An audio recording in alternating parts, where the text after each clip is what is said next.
will have time in the future to give more. It's on behalf of the Biafran war veterans at home. I'm here today. The day before I left Brooklyn, New York, where I reside, our commander called me and we spoke. Even I've been keeping in touch with them. They sent messages of gratitude to the generation of these young men and women who help us fulfill our dream of seeing what we fought for. So they are grateful. Now, when the moderator made a remark, maybe not one of us, I never got what she said. I live in New York. I don't belong to IPOB or any group, but I'm doing something up to this moment. I will not even say it here, but you will know after.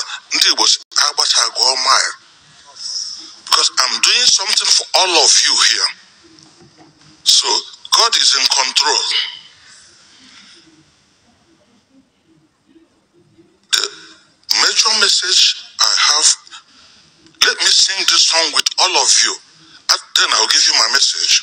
Psalm 126 said, when the Lord delivered Zion from bondage, it seemed like we are dreaming. Oh, they come no Makiye chukwu na mere mo, oye chukwu meri homo, ya weli aka yelu. Kakwe in plural. Oh, they come no Makiye chukwu na mere anye, ndi chukwu meri homo, ya weli aka yelu. Praise the Lord.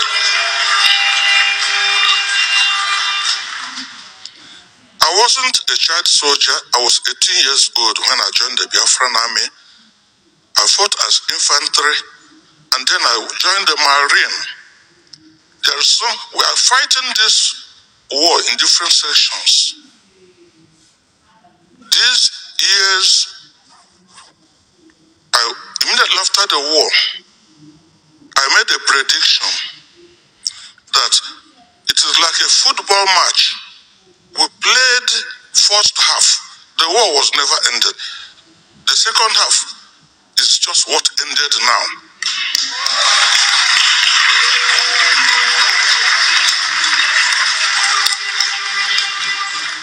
He who laughs last laughs best. So we thank God.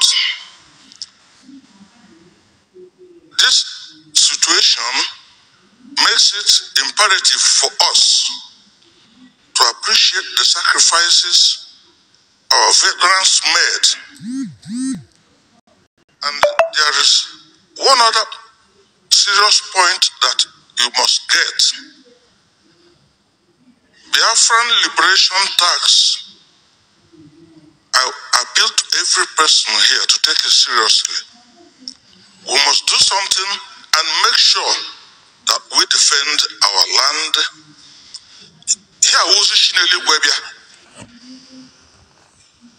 Every man and woman must help.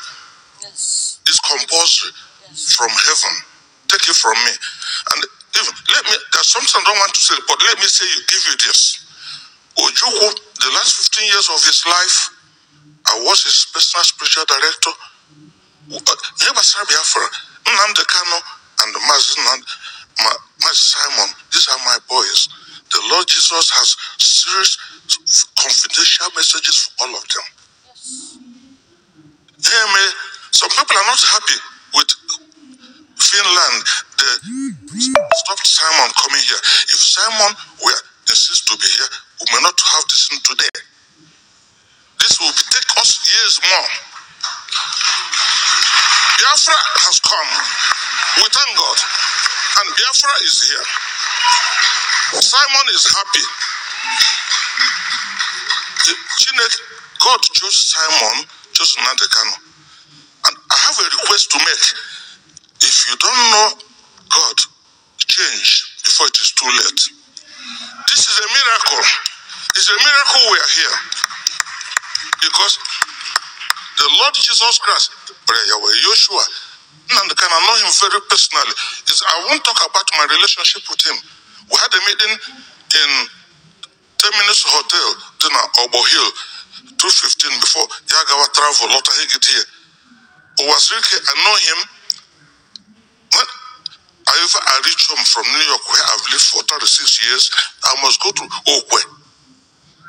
The leaders of Biafran movement, I'm their special director. I don't make noise. I'm not a roadside mechanic. Yes. Like prophets. But God is using some human beings to bring this Biafra to come.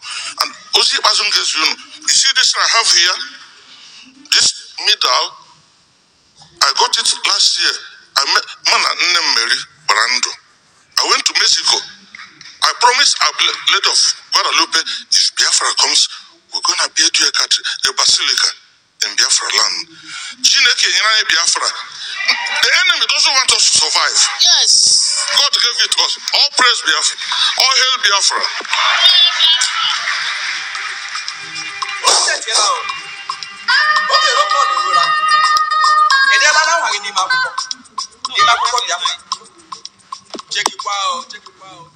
Hello. Good morning, Biafrans. Good morning, everyone. Ndeewonu, onye ọbụla nara nke a na-etu ya asụsụ m ka ọ bụ. Biko no, okay. Please, my name is Oloma Chukwu, known as Noma. I thank everyone. Maybe you people some people will say, this woman, she's jumping up and down. Why? Because there is no time, because Akoba Kokowa, ihe mere na Biafra war. We take the whole day. It's a long story. I'm a Biafra Washoko survivor. You can just imagine what it means to renounce all your infancy. I have only one picture of my lovely family. Only one picture of my childhood. Because I just try to hold myself so that I will not be all that emotional. I'm speaking on behalf of Biafran children. I was born only 2 weeks. 2 weeks. And I'm the 6th child of my beloved family. My parents, my mom and my dad, they had already 5 children. I'm the 6th one. And I was born in that blessed day. After only 2 weeks, war broke up. Biafra war started. Why?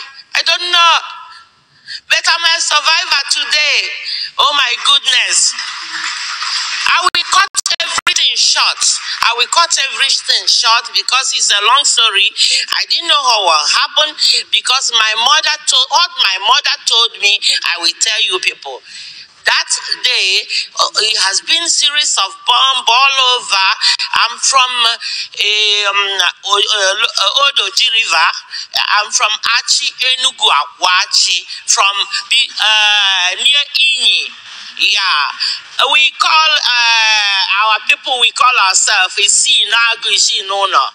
is a reason, ask our people. I love my people so much, I love my origin so much, and this war could not kill me.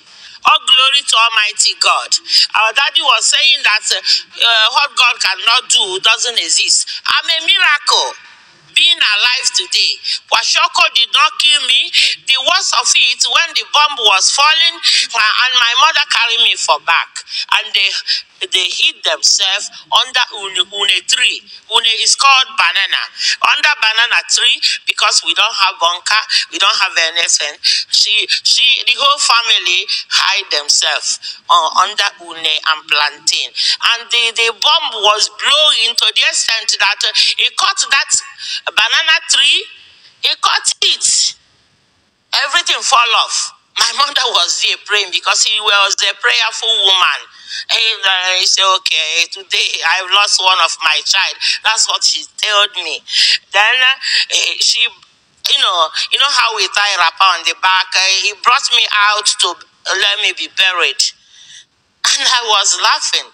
My mama said, this girl You are laughing. I thought this bomb has killed you. Ha. And she said, Mama told me that she became very afraid. What made me to survive? Ha. So, she said, you will live to see Biafra. You will survive and see Biafra, as this bomb did not kill you. So, and the life continued. God is wonderful. God is wonderful. What we eat that time is ngwere. Ngwere amiri n'ọkụ. Yeah, when azu now. Yes. If you know what we ate, it's not a joke. A little child, and my parents continue carrying us all around. My mother will cultivate today, and before the harvesting of the crop, they will just destroy everything. And let me just round up. Then, if you plant crop today, tomorrow you will run another place. To the extent, my parents run to our mama. From our place, they finish in our mama. In our mama, we started returning. Yeah. Then, to tell you the truth, Biafra war wasn't an easy one. It was a reality and very brutal one. I'm a survivor. I thank God that I survived it, but God kept me. He kept me. The Lord kept me. Completed that. Please, the Lord kept all of us to be alive today, to see this liberation from slavery for 57 years now. Our people has been suffering this bondage because I am 67. I am 57 years. 57 years and some months. So what I told you is a reality. That's my happiest day. The day I had, and I was here, Biafra was redeclared. So we move. All hail Biafra. All hail Biafra. And please, I want to beg of something because we don't have time. Let Biafran children not suffer again. People in Europe, people in America, all over the world, I'm telling you, only one picture I'm carrying is in my house in Rome. I carry it along. The only one picture of my family. Because all those things we have before Biafra war, all was gone. So all of us must make effort and promise that Biafran children will never suffer such a shame again, and our people will be living like human beings. Biafra is here already. Thank you all for this opportunity. Thank you.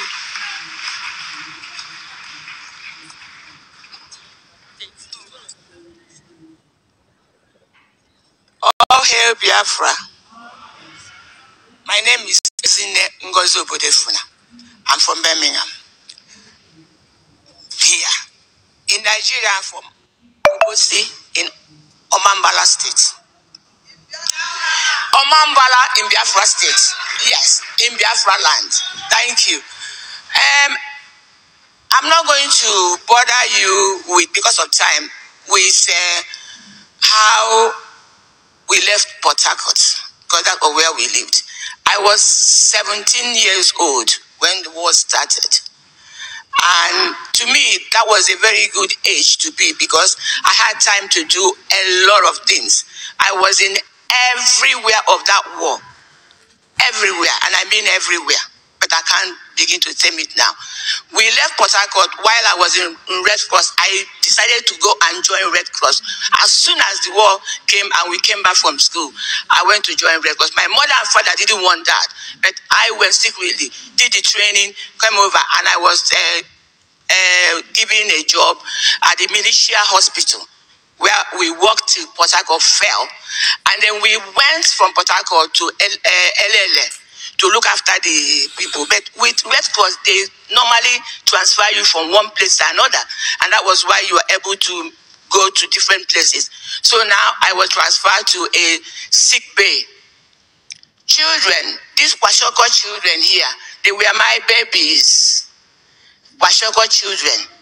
They were my babies. I worked in Oboro in Umuahia. We had a big sick bay there. And guys, this sick bay, almost like every 2 hours, we have to go around to do what? To pick the dead babies up, the dead ones, and they just die. And we have a very big mass grave behind the yard, where we, even myself as a 17-year-old girl, we carry this baby, right? And then we put them in this mass grave and put some sand on top of them, waiting for the next batch. Come on, that was what was happening that day for me, that time. Every day. And I did this, and then there was news that in Ikolekpeni, that the war was on there, and the enemy got onto that area and took the area away and locked all our children in one big massive warehouse like this. And there must have been something like 3,000 children in a warehouse, and we were locked there for about 4 weeks before our people took over that place and opened up. Come and see what they saw. What happened? They brought those kids to us. And what did we do? That was when we planned to go to Gabon. I was one of the 7 girls that went to Gabon. I was a Red Cross. We have 5 Red Cross girls and 2 nurses. We went to Gabon. We carried these children in Gabon. On the plane, there was no seats. They only had 7 seats on that plane for us. And we were carrying babies. Like a child maybe like 10 months. But I was carrying that child like this because of no food. It was looking like a 2-month-old child. I was carrying one there on my seat and belt, the 3 of us. And we were worried about one thing. Gabonese spoke where they speak French. Our children were speaking Ikolekpeni that we don't know. We didn't speak. And then we can communicate with both our children and when we get to Gabon. So we were in the plane worrying, how can we hand over our children to them? And by the time we got there, while we were on air, traveling, we were hearing over the Nigerian airspace, there was the sounds of shooting the plane, because that plane was going to Gabon. And by the time we got to Gabon, guess what happened? On the runway there were men and women of Igbo, and they were beating their drum waiting for us. We were just carried like this by them. We never even look at our children again to worry about how we're going to hand over. The Gabon people came and took all the children, all the Kwashoko children, and our people took us to look after our own needs as well. So those children went. 7 girls went to Gabon. I tell you, my people, only 2 of us went back to Biafra land, because the other 5 decided that those men and women that wanted to adopt them and take them away, because it was hard back home in Biafra. But I decided to go back because my mother will die. Port Harcourt have taken my senior brother and my senior sister. They were dead. So if I didn't come back from Gabon, she would have just died. So I had to go back. And we came back to Gabon again. I did Gabon trip twice. But one other job I did after I left Oboro, I was put to in Okiwe area at the CCP, that is Casualty Collecting Center. The medical center very close to the war front. So we go to war front with the medicals, the people who are really medicals. We are Red Cross, we don't know what, but they taught us what to do. And what did we do? After the war has gone and left, and our people have pushed them, we come in to do what? To get our casualties out, You see dead bodies, all these men that died, but the ones we look at are the ones who are still breathing. And they taught us how to remove the bullet, maybe it's from the leg or from hand. You remove the bullet and sew up the skin. So what did we do? We have our bag. You come across the one that his stomach is out like this with all his everything. Come out. You pass him. You look at him with pity. He's mourning. He's not dead yet. You pass him looking for the ones you can help. Those who are going to live. And then we will get our bag. What do we sew the skin with? Needle and thread. Needle and thread. I was only 17. I was taught to do that. Needle and thread. And you get your knife, you cut the skin where the bullet is and pick out the bullet, drop it, and then get your needle and thread and put it on and get one skin, go over and get the other skin and tie it up and then carry on until you sew the skin up. That is how that guy lives. He is going to be alive, and you know that's going to be alive. When you've done that, you get a little kaika in your bag, right? And do a dash on the skin just to keep infection from going there, and give him a little thing on his mouth to make him feel a bit happy. Before you do that sewing, you get a piece of stick from the ground and say, bite on it. Tadieze. If you don't wear so bad the needle, the skin from one skin to the other, you pull it up and then tie it. And that is how he survives. So we do that, and they will survive. He's crying for the pain, but I'm not even sure I knew what I was doing, or I knew how I did it, because when I came to England after the war, I wanted to do nursing. I could not give injections. I was so afraid to pin somebody an injection, knowing that I used it to put the skin up and down, but I could not actually learn how to do injection until later. It was very difficult for me, hard. But this is what happened in the war. Because of these children, mostly what I love doing so much, well, not I love it, but at least is what I did, was because of the children. I want us, please, let's take care of our children. They are the generation to come. They are our future leaders. Thank you. All hail Biafra.